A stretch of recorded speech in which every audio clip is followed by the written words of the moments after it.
Okay, everyone, what I want you to do is go into your Google Classroom and classwork, and then click on Earthworm Lab. Once you do that, I want you to click Open With and open with Doc Hub, not Google Docs, Doc Hub. Okay, and this will enable you to go in and answer any of the questions using the toolbar. All right. Now, the very first thing you're going to do in the lab, part one, is you're going to observe the earthworm, and you're going to read the paragraph and use your observation, which is, I'm going to put a video on here for you. I'm going to video the worm. You're going to label this picture on your lab, the anterior end, the posterior end, the ventral side and the dorsal side, and the clitellum. And those are all highlighted, those words are highlighted in this paragraph. So you can figure out where they're at and what part they are. All right, so that's the very first thing you're going to do. So I want you to pause the video and do that. Okay, welcome back. Now the next part, I'm gonna put the observation on for you. All right, so here are the worms.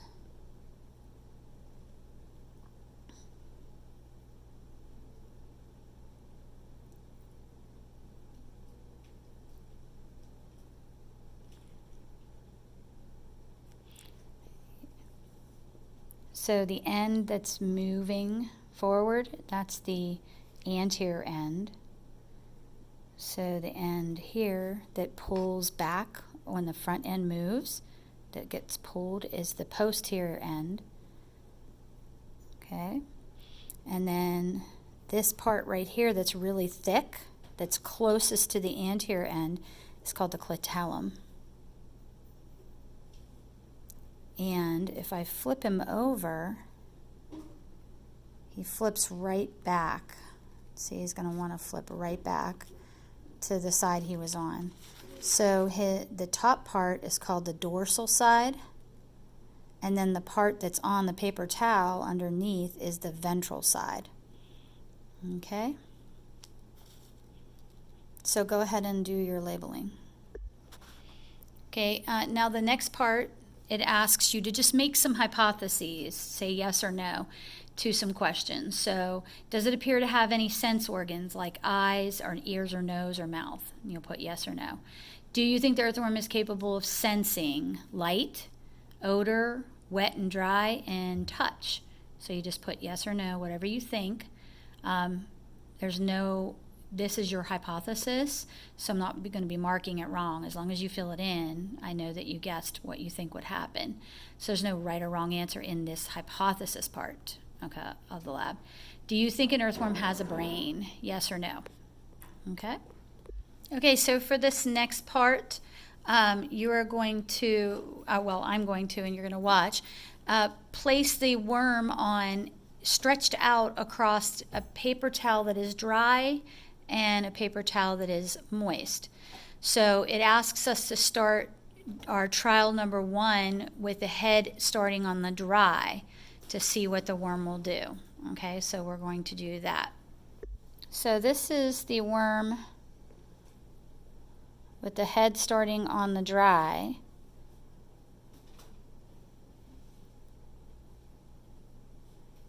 And I want you to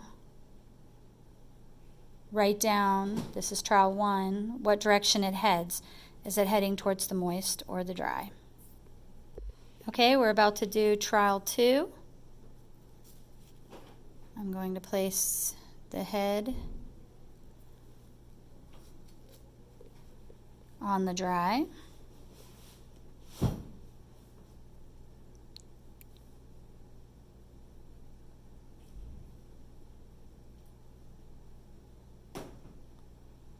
In which direction will the worm move?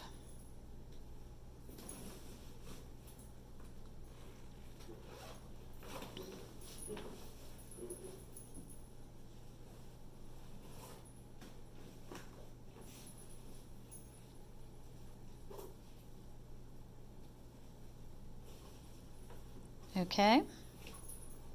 Okay, we're going to do trial number 3, starting with the head. Whoop, he's not cooperating. Starting with the head on the dry.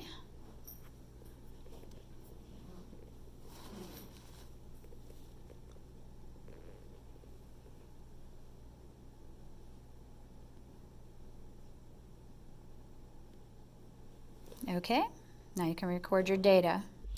Okay, now this is trial 1 of the head starting on the moist end, the moist towel, with the head facing towards the moist. Trial 1. Record which direction it's moving, towards moist or dry.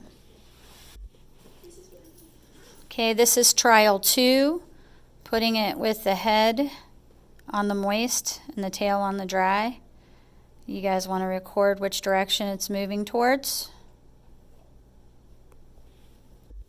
Okay, and this is trial number 3, starting with the head at the moist end and the tail at the dry.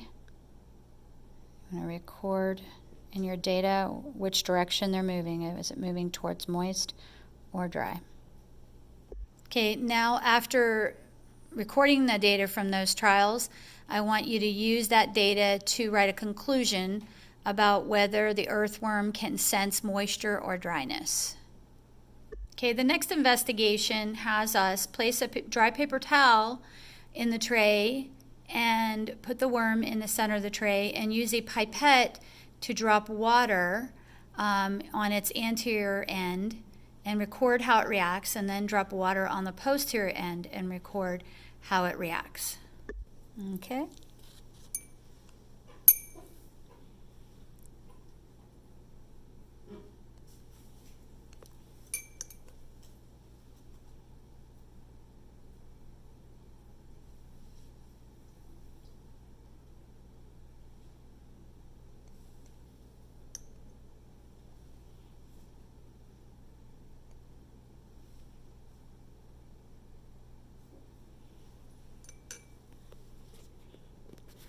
Let's try that again.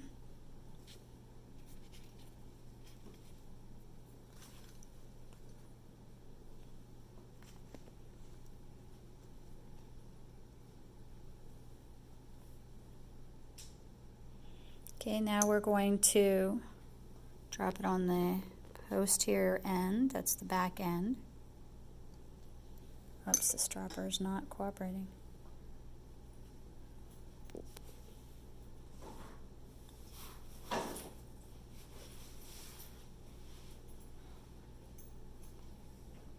Okay, and then you can record your data. And now you should answer the remaining questions for the responding to touch. Now we're going to move to the response to odor.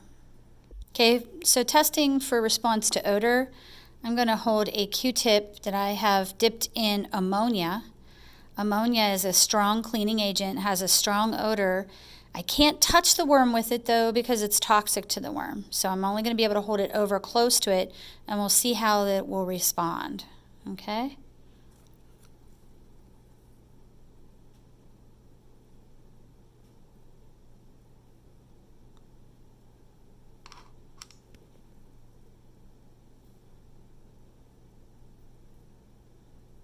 Okay? Now we're going to try the same thing. I'm going to give the worm a break for a second here. Now we're going to try the same thing at the posterior end. Dip it in ammonia and hold it near the posterior end.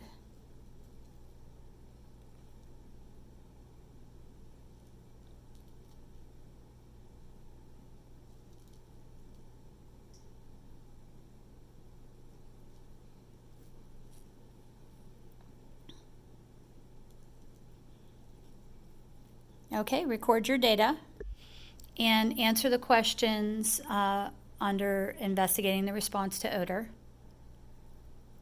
And now we're going to investigate how it responds to light. Okay, so the first thing we're going to do is hold a light near the worm but not on top of it, and we're going to see what it does.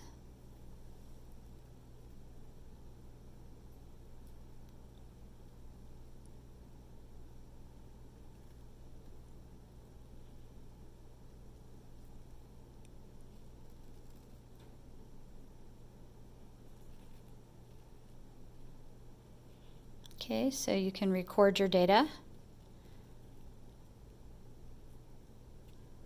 All right, now we're going to shine the light directly on top of the worm and see what it does.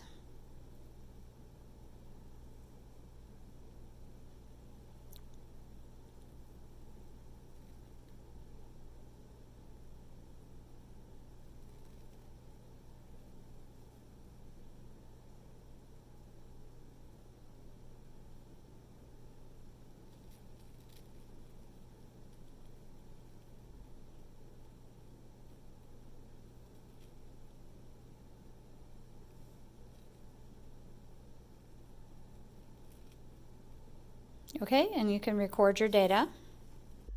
Now you should answer the questions to investigating the response to light.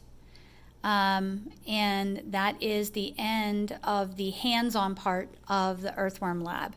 The remaining part, you are going to go to the website provided about Lumbricus, and you're going to read each topic that I have there, and you're going to answer the questions from the reading of those topics. And you're going to learn a little bit more about how earthworms meet all of the characteristics of life. Okay? If you have questions, shoot me an email. Bye.